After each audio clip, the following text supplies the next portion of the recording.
ચલો તો આપણે જોઈ લઈએ તો અલ્ટિમેટલી આપણે લાસ્ટ લેક્ચરમાં અલ્ટિમેટલી સમ નંબર 6 કેલ્ક્યુલેટ કર્યો હતો. હવે આજે આપણે સમ નંબર 7 સ્ટાર્ટ કરવાના છીએ. તો સૌથી પહેલા આપણે એનો ક્વેશ્ચન રીડ કરી લઈએ છીએ એન્ડ ધેન આફ્ટર આપણે ડિસ્કસ કરીએ કે આપણે અલ્ટિમેટલી એમાં શું કરવાનું છે. એમાં સૌથી પહેલા આપણે ક્વેશ્ચન રીડ કરશું, ધેન આફ્ટર ફોર્મેટ બનાવશું અને ધેન પછી આપણે જોઈએ કે અલ્ટિમેટલી એમાં આપણને કઈ કઈ વસ્તુ કેલ્ક્યુલેટ કરવાની કીધી છે. સમ નંબર 6 તો આપણે કરી લીધો. સમ નંબર 7 જો પેલા ક્વેશ્ચન રીડ કરીએ તો આપણને કીધું છે Hiralal is a small farmer. He gives you income and expenditure figures and other information for his farm for the year ended on 31st March 2011. હવે એમાં તમને ઓપનિંગ સ્ટોક આપ્યું છે, fertiliser, Pedy and pesticide.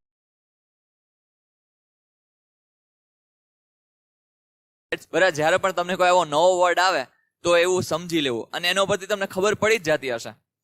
Than after purchase, હવે fertiliser, diesel, seeds, okay, એ ultimately તમને વસ્તુ આપી છે. પછી વેજીસ પેઇડ, પરમનન્ટ વર્કર ને 10,000, કેઝ્યુઅલ વર્કર ને 6,000, ને ટોટલ થાય છે 16,000. Then after expense of livestock, tools, repairing, insurance premium, પછી crop, livestock, land, revenue. ચલો આટલી વસ્તુ તમને આ સાઈડ આપી છે. ધેન આફ્ટર સામે તમને આપ્યું છે farms electric motor bill 24,000, depreciation on farms asset 9,000, installment of tractor plan including interest ₹6,000. હવે ટોટલ થાય છે 36,000. ચલો આ ઇન્સ્ટોલમેન્ટમાં થોડુંક આપણે ધ્યાન રાખશું કે આપણે અલ્ટિમેટલી ટ્રેક્ટર રિલેટેડ કઈ એક્સપેન્ડિચર હોય ને એ અલ્ટિમેટલી આપણે લખશું આપણા ફાર્મ અકાઉન્ટમાં. પણ જો એનું તમે લોનનું રિપેમેન્ટ કરતા હોય તો જે લોન રિપેમેન્ટની પ્રિન્સિપલ અમાઉન્ટ છે એ આપણે કઈ કન્સિડર કરતા હોતા નથી. સિમ્પલ જો તમને સમજાઈ શકું હું પણ કે ભાઈ માનો કે તમે કોઈ લોન લ્યો છો 10 લાખ રૂપિયાની. હવે તમે માનો કે પહેલા વર્ષે એનો ઇન્સ્ટોલમેન્ટ પે કરો છો 1,20,000 નો. 20,000 એનો ઇન્ટરેસ્ટ છે અને 1 લાખ રૂપિયા પ્રિન્સિપલ અમાઉન્ટ છે. તો તમારો એક્સપેન્ડિચર ખાલી 20,000 નો થશે. 1 લાખ તો તમે અલ્ટિમેટલી લોન લઈને રીપેમેન્ટ કરો છો તો એનું તો કઈ આવે નહીં. એટલે કે એ આપણો એક્સપેન્સ કહેવાય નહીં. કેશમાંથી ઓછા થશે, બીજી બધી ઇફેક્ટ આવશે, પણ જે તમે પ્રિન્સિપલ અમાઉન્ટ રીપે કરતા હોય એ આપણા માટે એક્સપેન્ડિચર કહેવાય નહીં. અને અહીંયા આપણે શું બનાવીએ છીએ તો કે P&L એકાઉન્ટ બનાવીએ છીએ. એટલે અહીંયા આપણે એક્સપેન્સ ઓર ઇન્કમ એને આપણે કન્સિડર કરશું. ચલો ધેન આફ્ટર આપણને કીધું છે 10% સહકારી મંડળીઝ લોન. ચલો લોન આપણે લીધી છે 50,000 ની. હવે એની ઉપર જોશું આપણે 10% નો રેટ આપ્યો છે તો જોશું. Paddy was sold out for 10,000. હવે આપણને કીધું છે production of milk was 3,000 liters. It was sold out at ₹12. ચલો 12 પર લીટર અને ટોટલ થઈ ગયું 36,000. તો ચલો અહીંયા 3,000 into 12 કરો તો આમ પણ ખબર પડી જાય કેટલું થાય છે 36,000. ધેન આફ્ટર ધ ઘી વોઝ સોલ્ડ 150 kg એટ ₹100 પર kg. Okay, and rupees total કીધા છે આપણને 15,000 રૂપીસ. ચલો હવે આપણે આગળ વધીએ તો હવે એડિશનલ ઇન્ફોર્મેશન આપણને ઘણી બધી આપી છે કે production of wheat was ₹13,500 kg which cost to be considered ₹8 per kg of this production. Okay, wheat નું છે 12,000 kg were sold at ₹10 per kg. હવે અહીંયા આપણને પ્રોડક્શન કીધું છે 13,500 kg નું wheat નું પ્રોડક્શન થયું છે અને એ અલ્ટિમેટલી કન્સિડર કયા રેટ થી થાય છે તો કે ₹8 પર kg. અને અલગ અલગ આપણને કીધું છે કે ભાઈ 13,500 નું આપણે આવી રીતના અલોકેશન કર્યું છે કે ભાઈ 12,000 kg આપણે સોલ્ડ કર્યા છે, પછી 400 kg were taken for personal use, ઘરે ખાવા માટે લઈ ગયા આપણે, પછી 200 કિલો ચોરાઈ ગયા. હવે એમાં આપણને કીધું છે 200 kg were stolen. હવે wheat of 300 kg were used for feeding his cattle. પોતાના થોડાક ઢોર ઢાકાને ખવડાવવા માટે પણ થોડાક wheat આપણે યુઝ કર્યા છે. ચલો હવે પ્રોડક્શન ઓફ મિલેટ એટલે અલ્ટિમેટલી બાજરો થાય. ચલો આપણને કીધું છે production of millet was 7,000 kg of which cost to be considered is ₹5 per kg out of this production. ચલો કોસ્ટ આપણે 5 per kg કન્સિડર કરવાની છે. હવે તમને થશે સર આ વખતે અહીંયા કોસ્ટ કેમ કીધી છે? જો આપણે જે પર્સનલ યુઝ માટે લઈ જતા હોય, પછી જે ચોરાઈ જતું હોય, આપણે પોતાના કોઈ બિઝનેસ માટે યુઝ કરતા હોય તો ત્યારે આપણે અલ્ટિમેટલી કોસ્ટ એને કન્સિડર કરશું, ત્યારે સેલ્સ પ્રાઇસે કન્સિડર કરાય નહીં. બરાબર, જો સેલ્સ પ્રાઇસે કન્સિડર કરો તો આપણે પોતાના પગ ઉપર કોહાડી મારીએ એના જેવું થાય. જો માનો કે સિમ્પલી વાત કરીએ કે ભાઈ હું માનો કે પોતાના યુઝ માટે wheat લઈ ગયો પર્સનલ યુઝ માટે, હવે એની કોસ્ટ પ્રાઇસ છે 8 રૂપીઝ અને એની સેલ્સ પ્રાઇસ છે માનો કે 10 રૂપીઝ, અહીંયા જે આપી છે. તો 2 રૂપીઝ મેં પ્રોફિટ અર્ન તો કર્યો નથી, બટ છતાંય જો એને સેલ્સ પ્રાઇસે લખીશ તો અલ્ટિમેટલી તમને બધાને ખબર છે ગુડ્સ ગોઝ આઉટ, એટલે ગુડ્સ કોઈ પણ રીતના જાતું હોય તો આપણે કઈ સાઈડ લખીએ છીએ તો કે ક્રેડિટ સાઈડ. તો ક્રેડિટ સાઈડ લખશું 10 રૂપીઝ, તો થશે શું તો કે તમારો 2 રૂપીઝ પ્રોફિટ તમે પોતાની ઉપર પ્રોફિટ કન્સિડર કરી લીધો છે, અને પ્રોફિટ ઉપર તમારે બધા ટેક્સ ભરવો પડે. તો એ તમે જો તમને મંજૂર હોય ટેક્સ ભરવો તો આપણે તો તમને એપ્રિશિએટ કરશું કે ગવર્મેન્ટને આવા ટેક્સ પેડ તો જોતા હોય, બરાબર. એટલા માટે અહીંયા આપણને કોસ્ટ આપી છે. ચલો ધેન આફ્ટર આપણને કીધું છે મિલેટમાં પણ એવું બધું તમને કીધું છે. Millet of 6000 kg were sold at ₹8 per kg. 300 kg taken for personal use. 200 kg were given as a donation and 200 kg were given to workers in lieu of wages. ચલો આ વખતે ચોરી નથી આનું આપણે ધ્યાન રાખ્યું હતું. અને આપણને ખાલી પ્રિપેર ફાર્મ અકાઉન્ટ, એક ફાર્મ એકાઉન્ટ બનાવવાનું જ ખાલી કીધું છે. તો ચલો હવે સ્ટેપ બાય સ્ટેપ આપણે જોતા જઈએ. સૌથી પહેલા તમને બધાને ખબર છે આપણે નોર્મલી શું કરીએ છીએ, તો આપણે એડજસ્ટમેન્ટ ઉપરથી ઇફેક્ટ સૌથી પહેલા આપીએ છીએ. તો ચલો હવે અહીંયા આપણે એક્સેલ શીટમાં ફોર્મેટ બનાવી લઈએ, પછી આપણે આગળ વધીએ. ચલો હવે અહીંયા આપણે ફોર્મેટ આપણે ઓલરેડી બનાવી લીધું. આપણને ખાલી ફાર્મ એકાઉન્ટ બનાવવાનું કીધું છે તો આપણે ખાલી ફાર્મ એકાઉન્ટનું ફોર્મેટ બનાવી લીધું છે. હવે દર વખતે આપણે એડજસ્ટમેન્ટમાંથી સ્ટાર્ટ કરીએ છીએ, તો અહીંયા પણ આપણે એડજસ્ટમેન્ટ ઉપરથી જ કન્સિડર કરશું. ચલો હવે production of wheat was 13,500 kg નું પ્રોડક્શન આપણે કર્યું છે, which cost to be considered at ₹8 પર kg. અને એની કોસ્ટ કેટલી કન્સિડર કરવાની છે તો કે 8 રૂપીઝ પર kg ની આપણે કોસ્ટ કન્સિડર કરવાની છે. હવે એમાં જોવા જઈએ તો આપણે wheat of ₹12,000 kg were sold at ₹10 per kg. ચલો જેટલું તમે સેલ્સ કરશો એ તો તમે સેલ્સ પ્રાઇસ જ કન્સિડર કરશો. તો ચલો અહીંયા આપણે પહેલા તો અહીંયા આપણે લખીએ બાય સેલ્સ. હવે સૌથી પહેલા આપણે કોનું સેલ્સ કરીએ છીએ તો કે wheat નું. તો ચલો wheat. હવે wheatમાં હું તમને અહીંયા કેલ્ક્યુલેશન બતાવી જ દઉં છું કેટલા કેજી છે, તો કે ભાઈ 12,000 kgs ઇન્ટુ કેટલા થશે તો કે ભાઈ પ્રાઇસ કેટલી છે તો કે 10 રૂપીઝ પર કેજી ની પ્રાઇસ છે. તો ચલો 10 રૂપીઝ પર કેજી. ચલો 10 રૂપીઝ પર કેજી, તો અહીંયા કેટલી અમાઉન્ટ આવે તો કે ભાઈ સિમ્પલી 12,000 ઇન્ટુ 10 તો કેટલા આવશે 1,20,000 રૂપીઝ. તો ચલો અહીંયા આપણે 1,20,000 લખી લીધા. ધેન આફ્ટર આપણે થોડીક જગ્યા મૂકી દઈએ કારણ કે મિલેટનું પણ આપણે સેલ કરીએ છીએ, કીધું છે આપણને સેકન્ડ એડજસ્ટમેન્ટમાં. તો હવે આપણે જોવા જઈએ તો 400 kg were taken for personal use. તો પર્સનલ યુઝ માટે તમે જો કઈ લઈ જતા હોય તો અલ્ટિમેટલી અહીંયા આપણે શું લખશું તો કે ડ્રોઈંગ.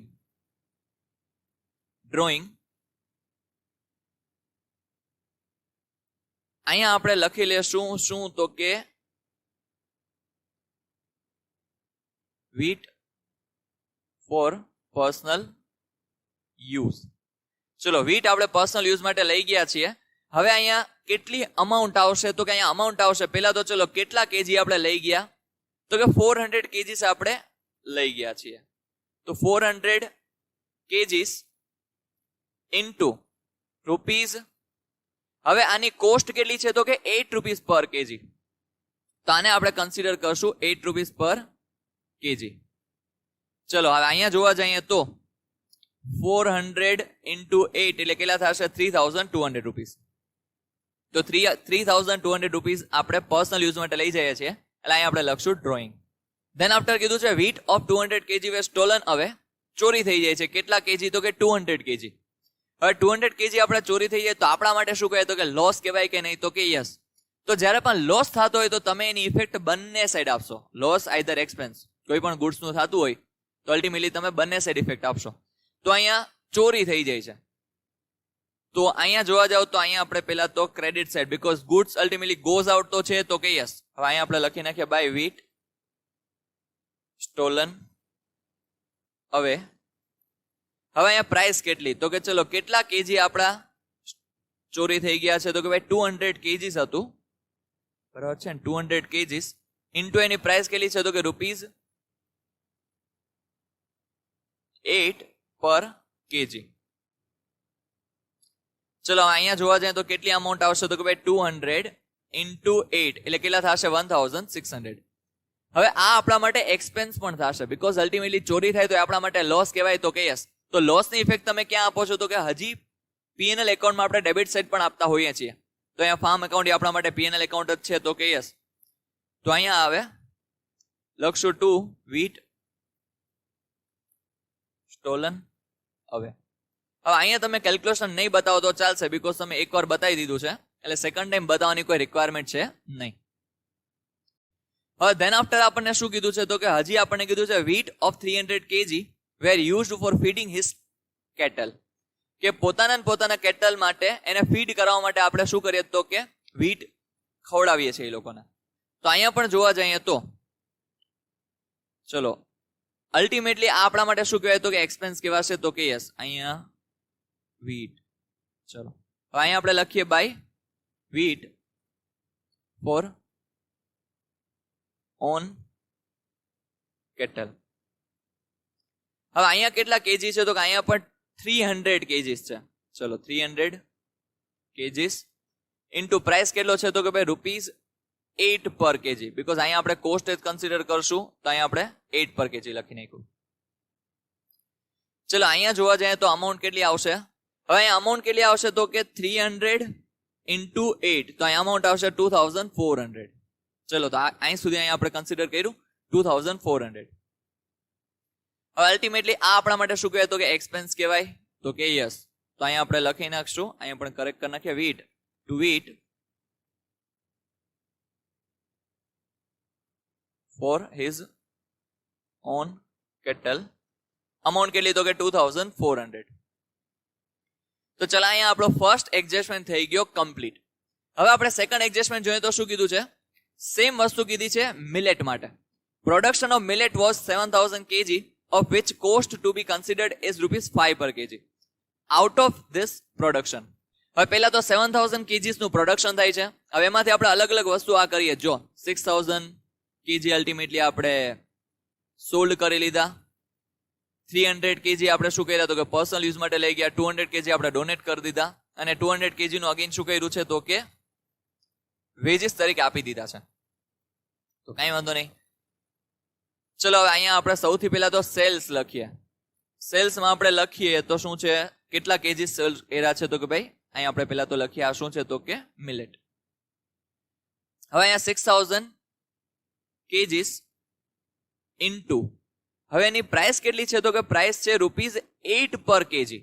સેલિંગ પ્રાઇસ છે ₹8 પર કેજી. તો અહીંયા ₹8 પર કેજી. તો અહીંયા જોવા જાવ તો 6000 ઇન્ટુ 8 કેટલા થાય તો કે 48000. ચલો 48000 નું આપણે સેલ્સ કર્યું છે કોનું તો કે મિલેટનું.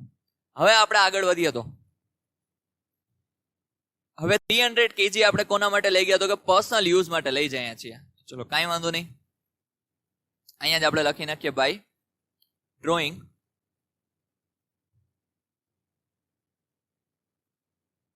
હવે અહીંયા કોનું આપણે ડ્રોઈંગ કરીએ છીએ તો કે ultimately millet for personal use. ચલો millet for personal use.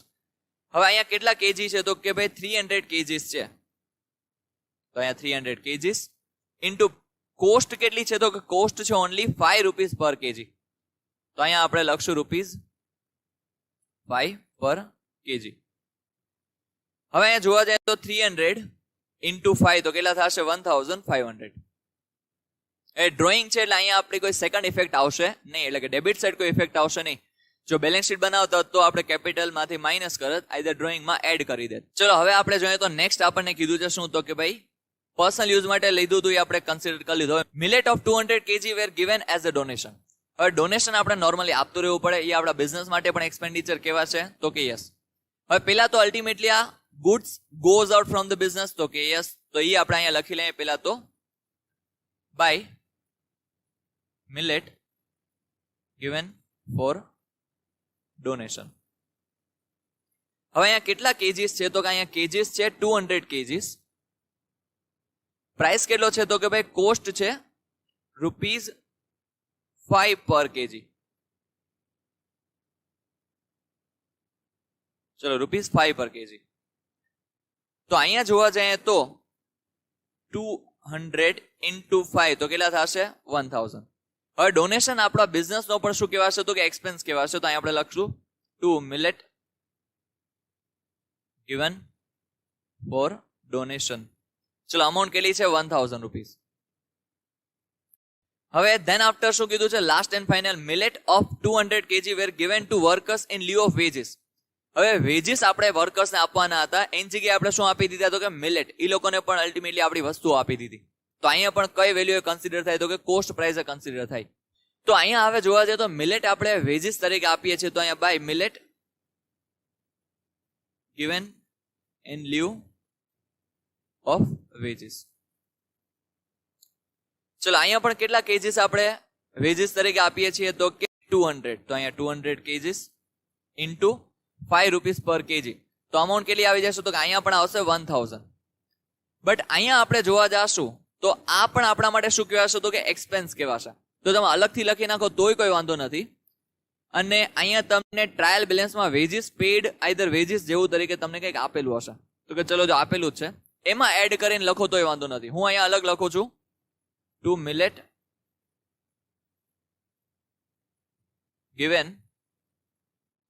given in lieu of wages. Amount કેટલી તો કે અહીંયા પણ આવશે 1000 રૂપીસ.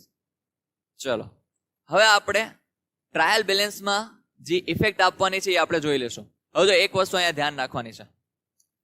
તમે જોવા જાઓ તો અહીંયા એડજસ્ટમેન્ટમાં જો હું જે કહું છું એની ઉપર ખાસ ધ્યાન રાખજો. 13,500 kg નું પ્રોડક્શન થયું. હવે 12,400 200 300 ટોટલ મારીએ તો ચલો અહીંયા જો 12,000 પ્લસ 400 પ્લસ 200 પ્લસ 300 કેટલું આવ્યું તો કે 12,900. હવે આપણે પ્રોડક્શન કરીએ છીએ 13,500 નું, એમાંથી ખાલી 12,900 નું જ તમને બધું કીધું છે. તો રિમેનિંગ આપણા માટે શું કહેવાય તો કે ક્લોઝિંગ સ્ટોક કહેવાશે. તો એનું આપણે આ વખતે કેલ્ક્યુલેશન કરવું પડશે. તો એ આપણે હમણાં લાસ્ટમાં બતાવશું, પણ એ જોજો ખરી. આ સમ ખાલી ક્લોઝિંગ સ્ટોક માટે જ જોવા જાવ તો આપણે કેલ્ક્યુલેશન કરીએ છીએ કે જ્યારે તમને બધાની પ્રાઇસ અને કોસ્ટ ઇન્ડિવિજ્યુઅલ આપેલી હોય ત્યારે તમારે ક્લોઝિંગ સ્ટોક અહીંયા કેલ્ક્યુલેટ કરવાની હોય છે. તો ચલો હવે અહીંયા જોઈએ તો ટ્રાયલ બેલેન્સમાંથી બધી અમાઉન્ટ જોતા જાય. હવે સૌથી પહેલા તો ઓપનિંગ સ્ટોક. હવે ઓપનિંગ સ્ટોક કઈ સાઈડ આવે તો કે ડેબિટ સાઈડ. તો અહીંયા આપણે લખીએ ટુ ઓપનિંગ સ્ટોક. અમાઉન્ટ કેટલી છે તો કે અમાઉન્ટ છે ફર્ટિલાઇઝર ને અલગ અલગ આપી છે. તો ચલો ફર્ટિલાઇઝર્સ ડાયરેક્ટ આઉટર કોલમમાં લખું છું 18,000. પેડીની અમાઉન્ટ કેટલી છે તો કે 12,000. બરાબર. ઇનર કોલમમાં લખીને આઉટર કોલમમાં બહાર પછી કાઢો તોય કોઈ વાંધો નથી. પછી અહીંયા લખીએ શું છે પેસ્ટિસાઇડ્સ. તો ચલો અહીંયા પેસ્ટિસાઇડ્સ એની અમાઉન્ટ કેટલી છે તો કે અહીંયા અમાઉન્ટ છે 15,000. ચલો પેસ્ટિસાઇડ્સમાં સી. ઓકે, આ આપણે લખી નાખી અમાઉન્ટ બધી. પછી જે પરચેસ. હવે પરચેસ પણ તમે ક્યાં લખશો તો કે debit side because it is our expense. તો અહીંયા આપણે લખીએ ટુ પરચેસ. હવે અહીંયા પણ અલગ અલગ વસ્તુ આપણે પરચેસ કરીએ છીએ. સૌથી પહેલું છે ફર્ટિલાઇઝર. હવે ફર્ટિલાઇઝરની અમાઉન્ટ કેટલી છે તો કે 50,000. તો ચલો 50,000. હવે ધેન આફ્ટર શું કીધું છે ડીઝલ. હવે ડીઝલ આપણે અલ્ટિમેટલી મશીનરીઝ એ બધું ચલાવવા માટે જોઈએ તો આપણે લખીએ ડીઝલ પણ આપણે પરચેસ કર્યું. અમાઉન્ટ કેટલી 30,000. તો ચલો અહીંયા આપણે લખ્યા 30,000. ધેન આફ્ટર શું કીધું છે તો કે સીડ્સ. હવે સીડ્સ ની અમાઉન્ટ કેટલી છે 20,000. તો અહીંયા આપણે લખીએ સીડ્સ અમાઉન્ટ કેટલી 20,000. ચલો અહીં સુધી આપણે કન્સિડર કર્યું. ધેન આફ્ટર આપણે નેક્સ્ટ જોઈએ તો શું કીધું છે આપણને વેજીસ પેડ. હવે વેજીસ પેડમાં અહીંયા પરમનન્ટ વર્કર અને કેઝ્યુઅલ વર્કર એનું અલગ અલગ આપ્યું છે. તો કઈ નહીં આપણે પણ લખશું અલગ અલગ વેજીસ પેડ. ચલો હવે અહીંયા આપણે લખીએ પરમનન્ટ વર્કર્સ. હવે પરમનન્ટ વર્કર્સને આપણે કેટલું આપીએ છીએ તો કે 10,000. તો ડાયરેક્ટ આઉટર કોલમાં લખું છું હું તો અહીંયા 10,000. પછી આપણને કીધું છે કેઝ્યુઅલ વર્કર્સને. હવે કેઝ્યુઅલ વર્કર્સની કેટલી અમાઉન્ટ આપી છે તો કે 6,000. તો અહીંયા આપણે લખ્યું 6,000. ચલો ધેન આફ્ટર આપણે જોઈએ તો હવે એના પછી આપણને કીધું છે ચલો 16,000 આપણે કન્સિડર કરી લીધું. Expense of live stock. હવે વર્ડ જ એક્સપેન્સ યુઝ કર્યો છે તો એ આપણે ક્યાં લખશું તો કે ફાર્મ અકાઉન્ટમાં ડેબિટ સાઇડ. તો અહીં આપણે લખશું to expense of livestock. Amount કેટલી છે એક્સપેન્સ ઓફ લાઈવ સ્ટોકની તો કે 15,000. તો ચલો આપણે લખી લઈએ 15,000. ધેન આફ્ટર આપણને કીધું છે ટૂલ્સ રિપેરિંગ. હવે અહીંયા વર્ડ યુઝ કર્યો છે રિપેરિંગ. જો ખાલી ટૂલ્સ કીધું તો જ આપણે વિચાર કરે કે અસેટ સાઇડ પણ આવી શકે. ચલો હવે અહીંયા જોવા જઈએ તો ટૂલ્સ રિપેરિંગ. હવે આપણા માટે શું કહેવાશે તો કે એક્સપેન્સ. તો અહીંયા આપણે લખી નાખીએ ટુ ટૂલ્સ રિપેરિંગ. અમાઉન્ટ કેટલી છે તો કે ટૂલ્સ રિપેરિંગની 10,000 રૂપીસ. તો અહીંયા આપણે લખીએ 10,000 રૂપીસ. ધેન આફ્ટર આપણે કીધું છે ઇન્સ્યોરન્સ. હવે ઇન્સ્યોરન્સ પ્રીમિયમ છે આપણે બે વસ્તુના આપ્યા છે, ક્રોપ અને લાઈવ સ્ટોક. તો બંનેને આપણે કરતા હોય તો અહીંયા આપણે લખીએ ટુ ઇન્સ્યોરન્સ પ્રીમિયમ. હવે લાઈવ સ્ટોક નું પણ કીધું છે તો ચલો અહીંયા આપણે પેલા લખીએ ક્રોપ્સ. ક્રોપ્સ ની અમાઉન્ટ કેટલી છે તો કે 3,000 રૂપીસ. એન્ડ લાઈવ સ્ટોક ની અમાઉન્ટ કેટલી આપણને કીધી છે તો કે અમાઉન્ટ છે 7,000 રૂપીસ. ચલો આવી રીતના આપણને કીધું છે. હવે ધેન આફ્ટર શું છે તો કે લેન્ડ રેવન્યુ. હવે લેન્ડ રેવન્યુ પણ આપણા માટે શું કહેવાય તો કે એક્સપેન્સ. તો એ આપણે લખશું ડેબિટ સાઇડ. તો અહીં આપણે લખીએ ટુ લેન્ડ રેવન્યુ. અમાઉન્ટ કેટલી છે તો કે અમાઉન્ટ છે લેન્ડ રેવન્યુ ની 3,000 રૂપીસ. ચલો અહીંયા પણ આ કન્સિડર થઈ ગયું છે તો આને ટીક કરી લઈએ. હવે એના પછી જોઈએ તો ફાર્મ્સ ઇલેક્ટ્રિક મોટર બિલ. હવે અલ્ટિમેટલી ઇલેક્ટ્રિક મોટર એનું બિલ આપણને વર્ડ યુઝ કર્યો છે. તો અહીંયા જોવા જાવ તો આપણને ઇલેક્ટ્રિક મોટર વર્ડ યુઝ ખાલી કર્યો હોત ને તો હજી અલ્ટિમેટલી આપણે કન્સિડર કરત કે આપણી ખાલી અસેટ હશે. પણ અહીંયા આપણને બિલ વર્ડ યુઝ કર્યો છે. તો ઇલેક્ટ્રિસિટી બિલની વાત અહીંયા કરે છે કે ભાઈ 24,000 નું બિલ આપણને આવ્યું છે ઇલેક્ટ્રિસિટીનું મોટરની પાછળ. તો આપણે લખશું ટુ ફાર્મ્સ શું છે ઇલેક્ટ્રિકલ મોટર બિલ. અમાઉન્ટ કેટલી છે 24,000. તો ચલો અહીંયા આપણે લખી લીધું 24,000. ધેન આફ્ટર વાજો કેવું સરસ ડેપ્રિસિએશન આપણને ડાયરેક્ટ આપી દીધું છે. Depreciation on farms asset. તો એ આપણા માટે એક્સપેન્સ કહેવાય. તો એ પણ આપણે લખશું debit side to depreciation on farm assets.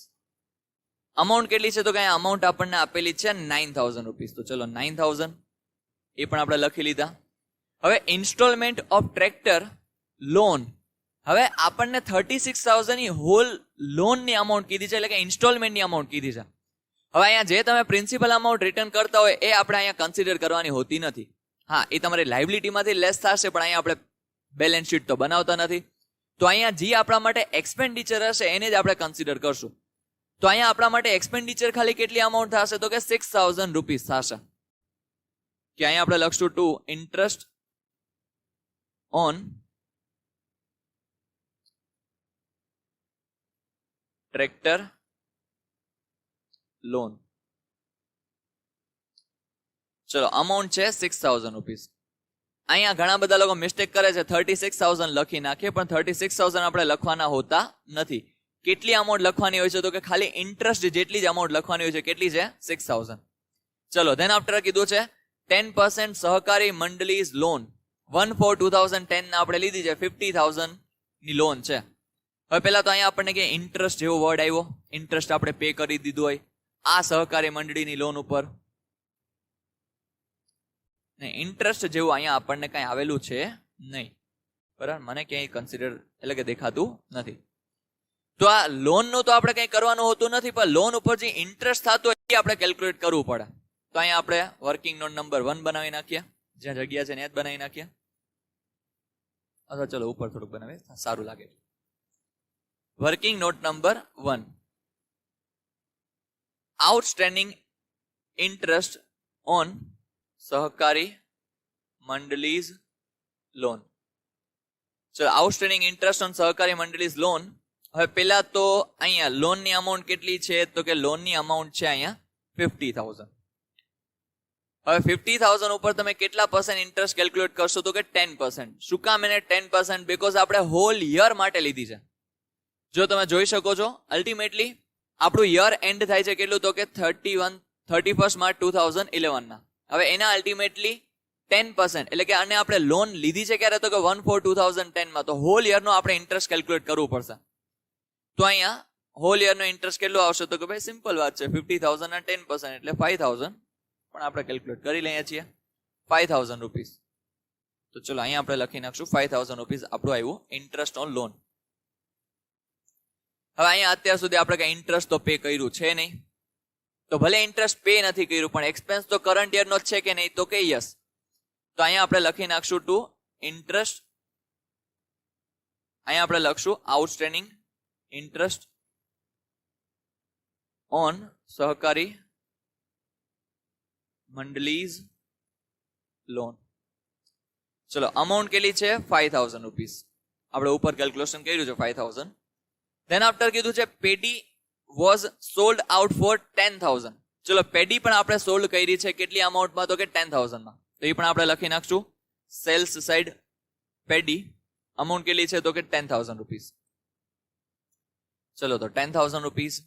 Than after આપણને કીધું છે પ્રોડક્શન ફોર મિલ્ક વોઝ 3,000 અને 12 રૂપીસ પર લીટરમાં આપણે સોલ્ડ કરી દીધું છે, તો આપણે 36,000 થશે. તો અહીંયા આપણે લખી નાખીએ સેલ્સમાં મિલ્ક અમાઉન્ટ કેટલી, તો કે ડાયરેક્ટ આપણને આપી જ દીધી છે 36,000, તો એ આપણે ડાયરેક્ટ લખી જ લઈએ છીએ. ચલો ધેન આફ્ટર કીધું છે ઘી વોઝ સોલ્ડ 150 kg અને કેજી નો પ્રાઇસ કેટલો છે 100 પર કેજી, તો કેટલું થાય, તો કે 15,000 જ થશે. તો અહીંયા આપણે લખી નાખીએ ઘી કેટલી અમાઉન્ટ, તો કે 15,000. ચલો બધી અમાઉન્ટ આપણે કન્સિડર કરી લીધી છે, એક પણ આપણે ટ્રાયલ બેલેન્સ અને એડજસ્ટમેન્ટ માંથી બાકી રહેતી નથી. હવે અહીંયા હિડન એડજસ્ટમેન્ટ બને છે કે ભાઈ વર્કિંગ નોટ નંબર 2, પેલા તો આપણે ક્લોઝિંગ સ્ટોક નું કેલ્ક્યુલેશન કરશું. તો અહીંયા હવે જોવા જાય સૌથી પહેલા છે વીટ. હવે અહીંયા પહેલા આપણે વીટ નું કેલ્ક્યુલેશન કરીએ. હવે આમાં પ્રોડક્શન કેટલા કેજી હતું, તો કે ભાઈ 13,500 કેજી આપણું પ્રોડક્શન હતું. હવે એમાંથી આપણે કેટલું અલ્ટિમેટલી સેલ્સ કર્યું છે, તો કે સેલ્સ કર્યું છે આપણે 12,000 કેજી નું. તો ચલો 12,000 માંથી માઇનસ થશે. પછી શું કર્યું છે, તો કે ભાઈ પર્સનલ યુઝ માટે, એટલે આપણે સિમ્પલ અહીંયા લખી નાખીએ છીએ ડ્રોઈંગ. ડ્રોઈંગ કેટલા કેજી છે, તો કે ભાઈ 400 કેજી. તો અહીંયા આપણે માઇનસ હજી 400 કરશું. ધેન આફ્ટર શું થશે, તો કે હજી આપણે માઇનસ કરશું, તો કે સ્ટોલન હવે. તો ચલો અહીંયા આપણે લખશું સ્ટોલન હવે. ઈ કેટલા કેજી છે સ્ટોલન હવે, તો કે ઈ છે 200 કેજી. અને હજી એક આપણે આપ્યું છે શું, તો કે ફીડિંગ હિઝ ઓન કેટલ. બરાબર, તો અહીંયા આપણે ઓન કેટલ માટે લખી નાખીએ છીએ શોર્ટમાં. ચલો ઓન કેટલ માટે કેટલું છે, તો કે 300 કેજી. તો અહીંયા જોવા જઈએ તો અલ્ટિમેટલી બધી અમાઉન્ટ છે કેમાં છે, કેજીસમાં છે. ચલો અહીંયા આપણે પ્લસ માઇનસ કરીને જોઈએ કેટલો ક્લોઝિંગ સ્ટોક આવે છે. અહીંયા જોઈએ તો જો 13,500 માઇનસ 12,000 માઇનસ 400 માઇનસ 200 માઇનસ 300, તો કેટલા કેજી આવે છે, તો કે 600 કેજી. આ આપણા માટે શું કહેવાશે, તો કે ક્લોઝિંગ સ્ટોક. ચલો 600 કેજી એની પ્રાઇસ કેટલી છે, તો કે ભાઈ at the rate of rupees, અહીંયા આપણે ક્લોઝિંગ સ્ટોક કન્સિડર કરવાની, at the rate of rupees 8 પર કેજી. ચલો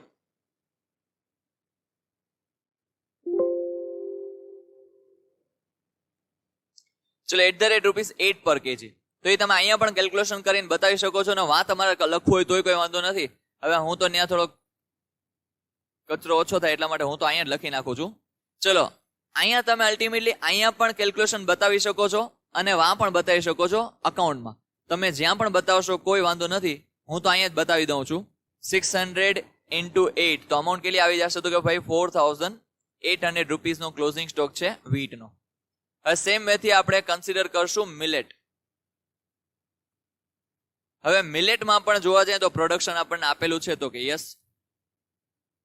હવે પ્રોડક્શન કેટલા કેજીસ હતું, તો કે પ્રોડક્શન કેજીસમાં છે 7,000. તો ચલો અહીંયા આપણે લખીએ 7,000 માઇનસ, હવે એમાંથી આપણે સેલ્સ કેટલું કરીએ છીએ, તો કે સેલ્સ આપણે કરીએ છીએ 6,000 કેજી નું. તો ચલો 6,000 માઇનસ કર્યા આપણે ધેન આફ્ટર શું છે તો કે પર્સનલ યુઝ, એટલે આપણે લખી નાખીએ છીએ ડ્રોઈંગ. હવે ડ્રોઈંગ આપણે કેટલી અમાઉન્ટનું કરીએ છીએ તો કે ભાઈ 300 kg આપણે ડ્રોઈંગ કરીએ છીએ. તો ચલો 300. પછી હજી આપણે શું કરીએ તો કે ડોનેશન આપીએ છીએ કેટલા કેજીનું? 200 kgનું. તો ચલો અહીં આપણે લખી નાખીએ ડોનેશન 200 kgનું. અને ધેન આફ્ટર આપણે હજી પણ વેજીસ તરીકે આપીએ છીએ ઇન લ્યુ ઓફ વેજીસ. એમાં કેટલી અમાઉન્ટ આપીએ છીએ તો કે એમાં આપણે 200 kgs આપીએ છીએ. તો ચલો અહીંયા પણ આપણે માઇનસ કરીએ તો અમાઉન્ટ 7000 માંથી તમે 6000 માઇનસ કરો, -300 -200 એન્ડ -200. તો કેટલા કેજી આવે છે તો કે ક્લોઝિંગ સ્ટોક આવે છે 300 kg. પ્રાઇસ છે @રૂપીઝ.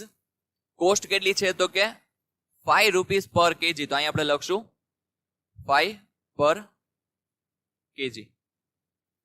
તો અહીંયા 5 પર કેજી. હવે અહીંયા અમાઉન્ટ આવી જશે 300 into 5. તો અમાઉન્ટ આવશે 1500 રૂપીઝ. તો ચલો 1500 રૂપીઝ. ચલો અહીંયા આપણને ક્લોઝિંગ સ્ટોકની અમાઉન્ટ હવે મળી ગઈ છે. હવે ખાલી આપણે ક્લોઝિંગ સ્ટોક લખવાનું બાકી છે. બાકી ઓલમોસ્ટ બધું આપણે કન્સિડર કરી લીધું છે. તો અહીંયા આપણે લખી નાખીએ બાય ક્લોઝિંગ સ્ટોક. ચલો બે વસ્તુ આપણી પાસે છે. સૌથી પેલું છે વીટ. હવે વીટ હું તો ડાયરેક્ટ અહીંયા લખી નાખું છું આઉટર કોલમમાં જ, કારણ કે મેં અલ્ટિમેટલી વર્કિંગ નોટ બનાવી છે. એમાં જ બતાવી દીધું છે કેટલું થાય છે તો કે ભાઈ 4800 રૂપીઝ. તો ચલો અહીંયા લખી નાખશું 4800 રૂપીઝ. અને ધેન આફ્ટર મિલેટ કેટલી અમાઉન્ટ છે તો કે 1500 રૂપીઝ. તો ચલો 1500 રૂપીઝ. હવે ઓલમોસ્ટ આપણે બધું કન્સિડર કરી લીધું છે. એક પણ વસ્તુ બાકી રહી નથી. જે હિડન હતું ક્લોઝિંગ સ્ટોક એ પણ આપણે જોઈ લીધું. તો હવે અહીંયા જોવા જઈએ તો અહીંયા અલ્ટિમેટલી આ વખતે પ્રોફિટ આવતો નથી. શું કામ એને? કારણ કે જો તો તમે ડેબિટ સાઈડનો ટોટલ વધારે આવે છે ક્રેડિટ સાઈડ કરતા. ડેબિટ સાઈડનો ટોટલ વધારે છે. ડેબિટ સાઈડનો ટોટલ છે કેટલી અમાઉન્ટ તો કે અમાઉન્ટ છે 2,49,000 અને ક્રેડિટ સાઈડનો ટોટલ છે 2,46,000. તો અલ્ટિમેટલી 3,000 નો શું થાય છે તો કે નેટ લોસ થાય છે. તો અહીંયા આપણે લખશું બાય નેટ લોસ. અમાઉન્ટ કેટલી તો કે 3,000. સિમ્પલી ખબર પડી જાય છે પણ આપણે ફોર્મ્યુલા સેટ કરીએ છીએ દર વખતે. તો અહીંયા પણ કરી લઈએ.